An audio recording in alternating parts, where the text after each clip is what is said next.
Hello my friends, I'm so excited to be able to share this video with you. This is pretty much one of the last arrangements I need to be doing here in the yard. It sits at the back of the yard in our covered little tent area. This particular bowl I picked up about 2 months ago when I was at Winners Home Sense, which is called Home Goods in the US. I picked it up for about $30 and it is copper, so because I didn't want it to change color, which copper often can do, more like the color of these chairs actually, I wanted it to stay the copper color. I put a layer of Minwax paste waxed over it just so it would stay in this color. Now I've also picked up this really pretty little fern. I love how delicate it is and how small the leaves are and the branching qualities. It's sat in the spot for the last 2 months, so I know that the conditions are perfect for it. I've had to take a couple of dead leaves off, but that's pretty much standard for any plant. So I'm really happy with this plant and how it's working out. And you can see it actually has lots of new growth on it as well. One thing that I did decide earlier on was how I was going to plant this, and then I switched my mind. So originally I was going to put a whole layer of soil in this piece and let the fern sit in it. I've since decided a month ago that I was going to instead plant the fern inside a pot. That allows it to raise up a little bit, and it also allows me to take it out in the event that it does die. It doesn't ruin my arrangement. It also allows me to water it if needed. So I really like the idea of having this, and I know that this condition is going to work for it because it's been sitting like this for a month.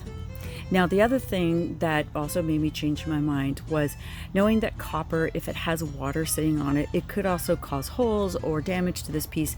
And if I wanted this to drain properly, I was going to have to drill holes. And I didn't want to do that because I don't know if I might bring this bowl inside later on, and I didn't want to drill a hole in it. So having that extra little brass pot in there just allows me to be able to manage the environment that fern needs to grow. And I mean, it is very pretty.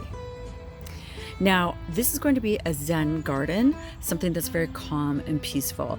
I have bought different products for it, and I'm going to be returning them because originally I was looking at even adding a little Buddha that had a little candle in front of him, and I decided that for me, the best reflection of Zen is the garden itself. So you'll see some of the materials that I am going to be using that reflect how I think I find peace and joy and comfort, and you can choose whatever you want. So this is just how I interpret being calm and filled with joy.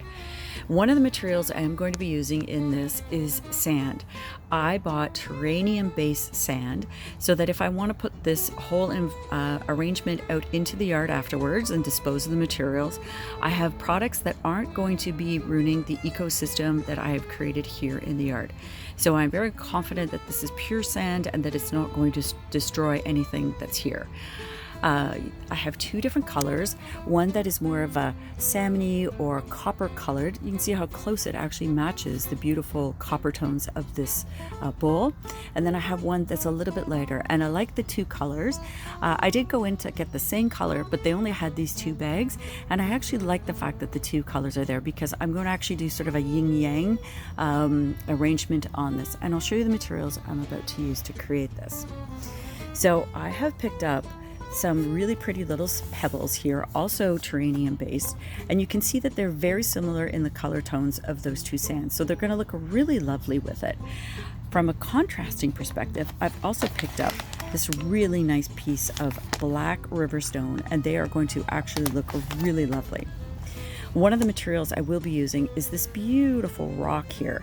I really think it's lovely, and it's got all these beautiful, I don't know if you can see them, little speckles of like mica or something that's just sparkly in it. And it also has little bits of pink that also I think go nicely with that copper. I also have lighting, which is in this old sort of glass candle votive holder, and I really like the way it sort of looks like water in the way that it reflects when the candle is lit. And speaking of water, what I also have are these really interesting stones that we picked up.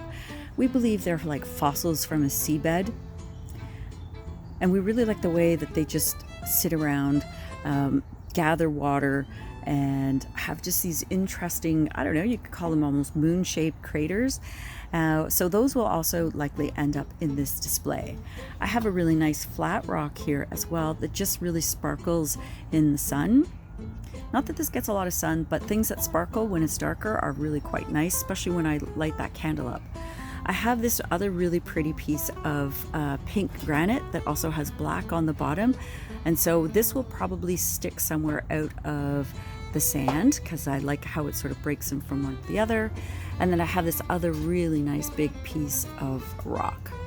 So what I'm going to do is I'm going to put the camera up on the tripod since it's just me filming these, and you'll get to see me as I try to put this together, and let's hope that it works out really nicely so that you can enjoy it and get a sense of my thought process. I'm kind of thinking that it'll end up with some sort of yin yang or pathway through the center here, and I'm just going to test out a couple of things, and I'll pause the camera so you can see that too.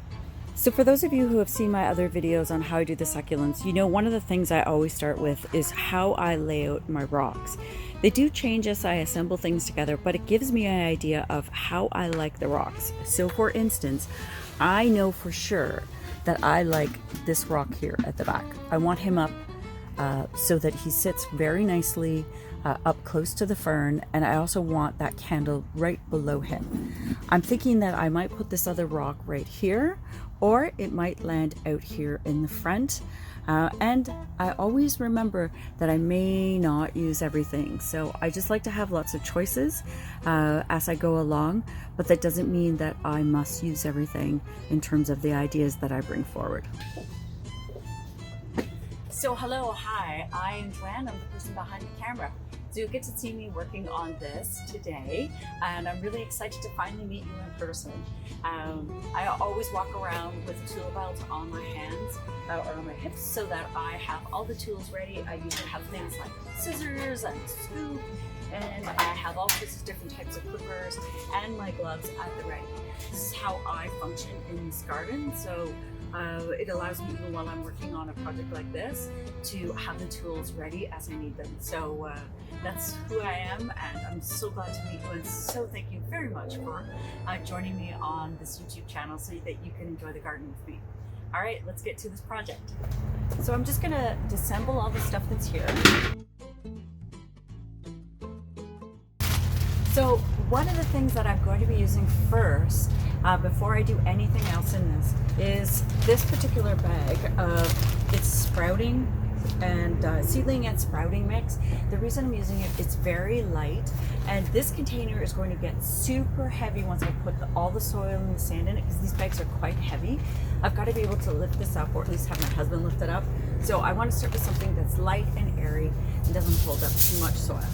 I also have some tin foil over here, and that's going to be so that I can put sand on top of the soil and not have it seep into the soil itself. So let's get this in. I suppose you could use any type of soil, but the reason I'm using this is it's very light, it drains really well, and it's gonna give me the loft that I want without all the weight.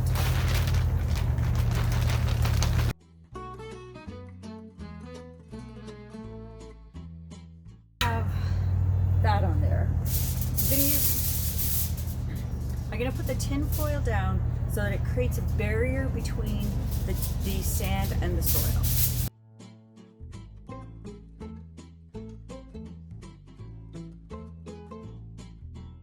Now, if you were doing this in an outside condition that got rain, I'd not recommend this. I would also recommend that you have holes in the bottom of your arrangement so that the water can seep out.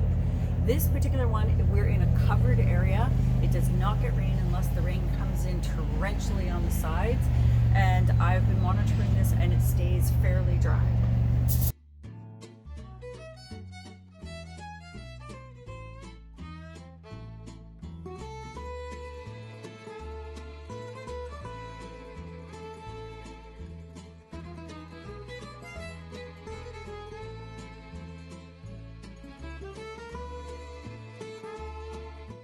So you can see I've actually used a couple of pieces of tin foil. I'm not gonna worry if there's like a little bit of soil that's showing here. Once I put the sand on, I think we'll be fine. As well as this part right in here. You can see that there's a little bit of soil. I may actually come with a little piece of tin foil just to seal that in. But what it's done by putting that layer of soil in is it actually lifted it all up so that my sand will start higher up.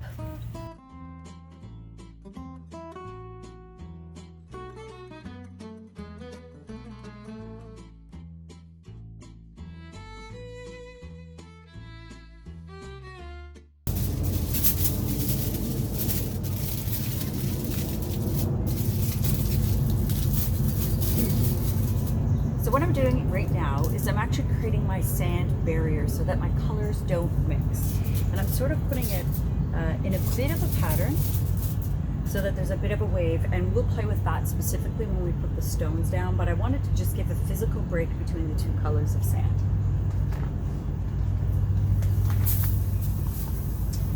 Oh, what a beautiful color that is.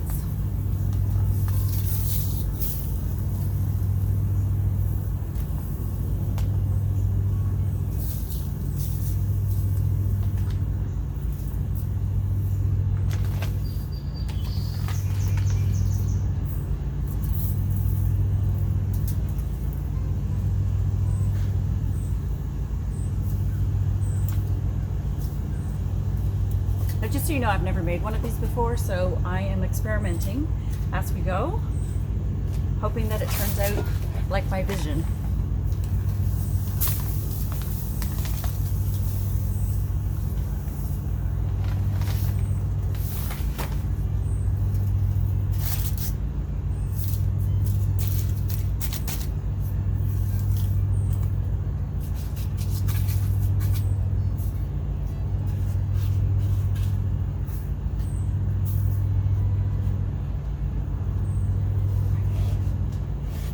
So let me show you that up close.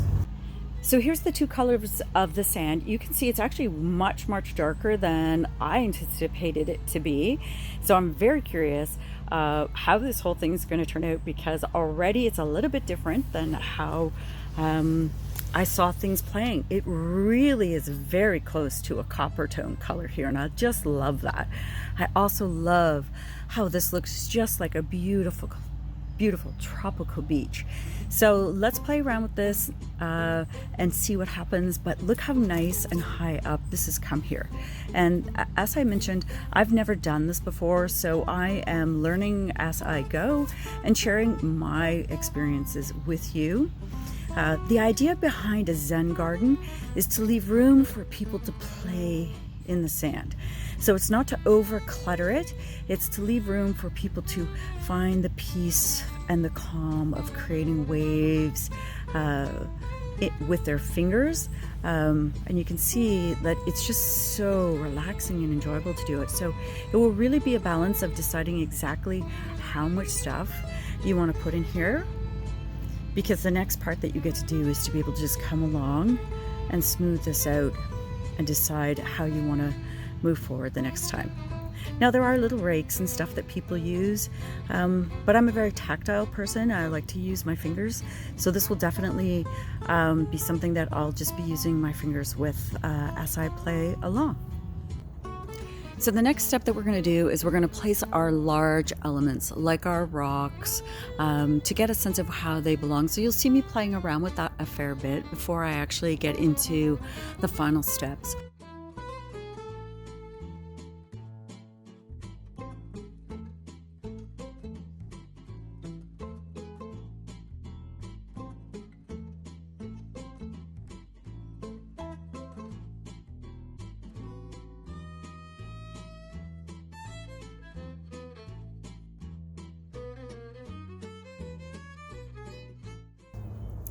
So I'm liking the way that that sits right now.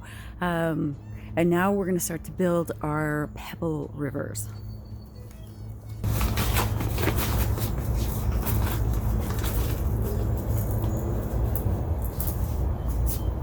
You can see how beautiful that color is and how they go so well with this. So gonna lay it down the middle. Don't worry, I'll use those black ones. Haven't figured out where yet, but we will.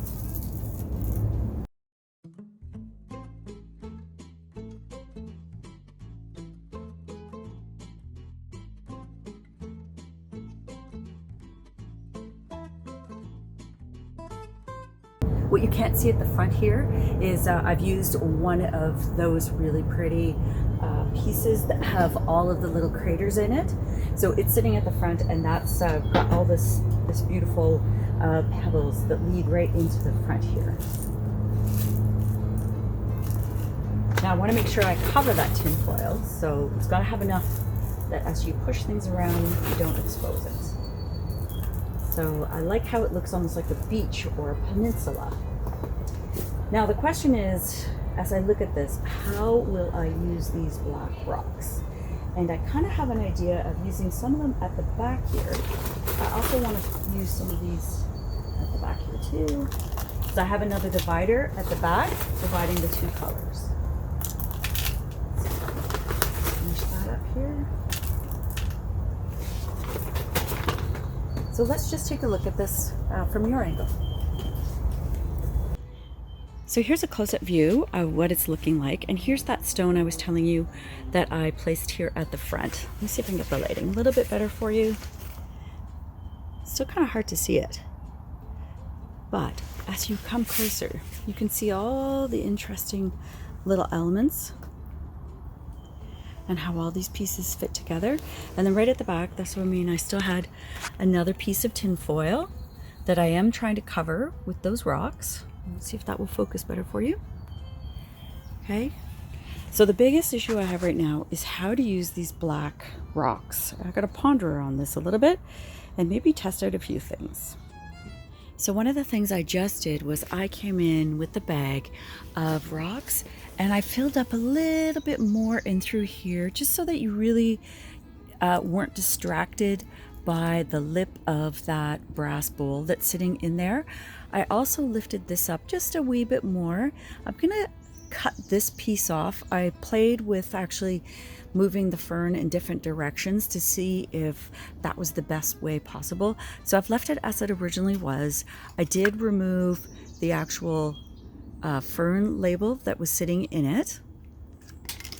And you can still see the green lip, but I'm okay with that because I need to be able to remove it if need be. But I do think that if I cut that off, while it is kind of pretty branching over, I feel that it's kind of impeding on the actual rock structure itself. So I'm either going to try to tuck that in behind, or I may end up cutting it off. Now, what I'm thinking about doing for the black is actually using some of the black stones right underneath this piece here, so that it's almost like a cave and will give a more of a permanent contrast to this piece here. I'm not going to use any of the black on this side, I don't believe, only because I think that this is got enough going on. This sand is a little bit more granular than the white, and I think the black on here will really pop nicely. So let's give that a try.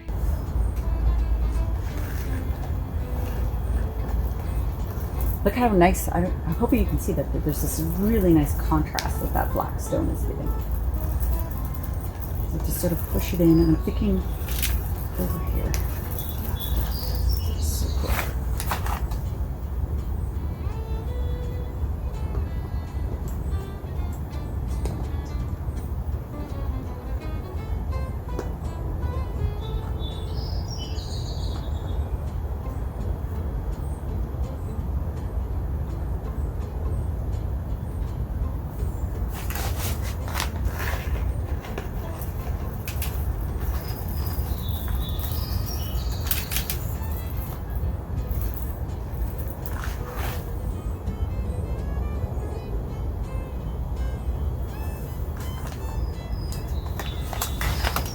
Now I'm finding it a little bit unbalanced on that side, so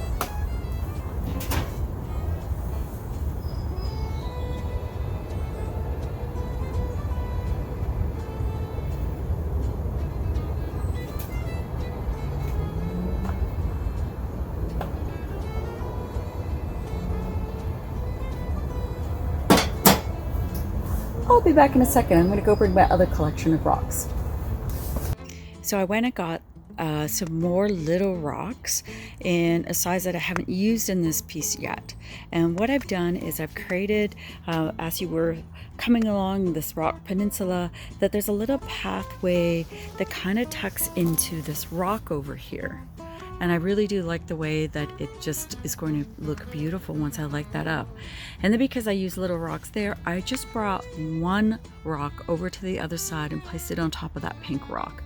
I did test out one, putting one in the corner there, but it just became too much. And you can see I have like 1, 2, 3. So that section there balances it out, and the black adds another element that contrasts with the sand. So you have really 1, 2, 3 layers here, and then you have the rock, or you could look at this as 1, 2, 3, 4, 5. So I'm always looking in balance in terms of 3s, 5s, 7s. That's what works for me. So we have 1, 2, 3, and then over here we have like 5 rocks. But if I was just looking at this part here, I would have 1, 2, 3, or I have this sort of look here. I'm liking the way that it's looking. I'm just gonna clean all up here, and then I'll give you one final view of how it looks, and maybe we'll even light that candle to see how it reflects against that rock. I am loving the way that this piece turned out. So let's go light the candle and see how that changes the overall look and feel of this piece. So one thing about the candle, because I've used a little tea light, I can replace this candle easily whenever I need to. Even if it gets all melted in there, I can take that whole piece out and just sort of push it back in. And as well, the fern can come out if it dies, or if I don't like the look of it, I can always replace it with more flowers or anything else. But I really do like this very soft look that this piece has right now. It's sort of like a forest. So let's light this up.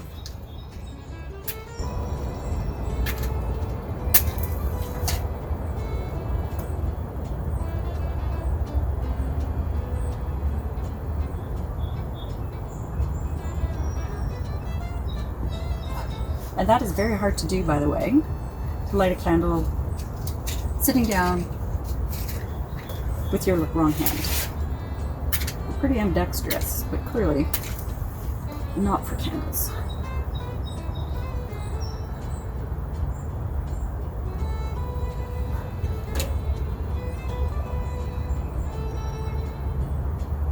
So I will want to make sure that that is far enough away from the flame that it doesn't cause this to be damaged by that flame. Let's just take a look, and I'll move the camera in. So here's the overall structure that the piece sits in. And as you come in, this is what you'll see. You'll see this beautiful little Zen garden that has this beautiful river or peninsula right through the middle. At the front, you see a little bit of an island.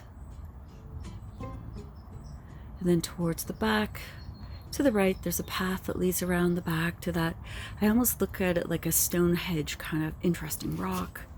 And over to the side here, we have these other rocks that are black. Leads you into a forest. Love how it looks. I really like the candle there.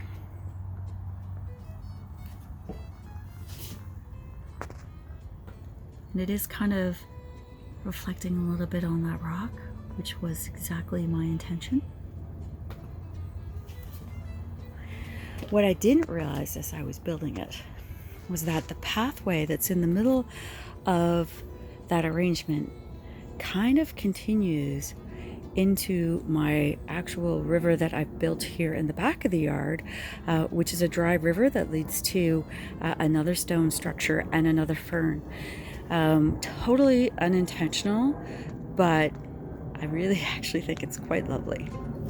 So again, this is something that you can just play with. You can flatten this out and create whatever pattern that you want.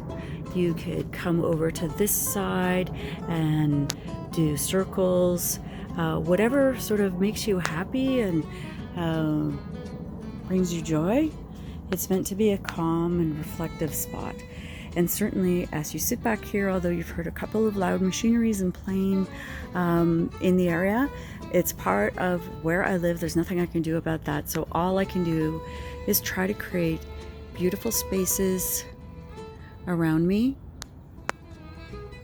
so that I can sit and calm and reflect. Listen, guys, thank you so much for following along. I hope that the way I've created this have given you some inspiration for your own creative ideas, or copy it exactly. This is all about sharing ideas, and I really do appreciate all of the love and kind comments that all of you share, and even some of the negative comments that you give me. If they're meant to be constructive in a positive way, we're here to learn and grow as a community, so I really do appreciate all of that kindness.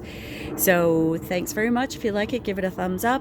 Don't forget, I do a monthly video tour of the garden, and I'm just starting to create these sort of tutorials on how to do some of the garden structures that you'll find here in the garden. Thanks a lot, guys. Take care now.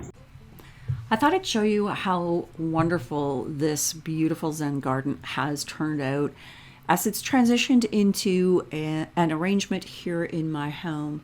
We took out the fern and we added in that milk glass saucer and then put a lovely looking copper candle in there, and it's very reflective. It sort of works with the tone. We added in some pine cones as well as those birds that are on that interesting piece of wood. It just made for a very lovely arrangement to look at, and when kids came, they enjoyed playing with all the stones and the sand. It was a very tactile, calming piece in the middle of my living room. Now we added in some blue birds that I picked up at a pottery show, and they add just a really interesting component that is also safe for kids to play with as well. So just thought I'd give you an idea of how you can use these arrangements in your homes later on as well. I also made it into a Christmas arrangement by adding in some little trees and some houses, and unfortunately I can't find those pictures to share with you. Be sure to hit that subscribe button and follow along. We'd love to have you for this wonderful journey as we adventure into homesteading and all different things that have to do with the beauty of food and nature and how it all comes together to build a beautiful, fulfilling life. Take care, everyone.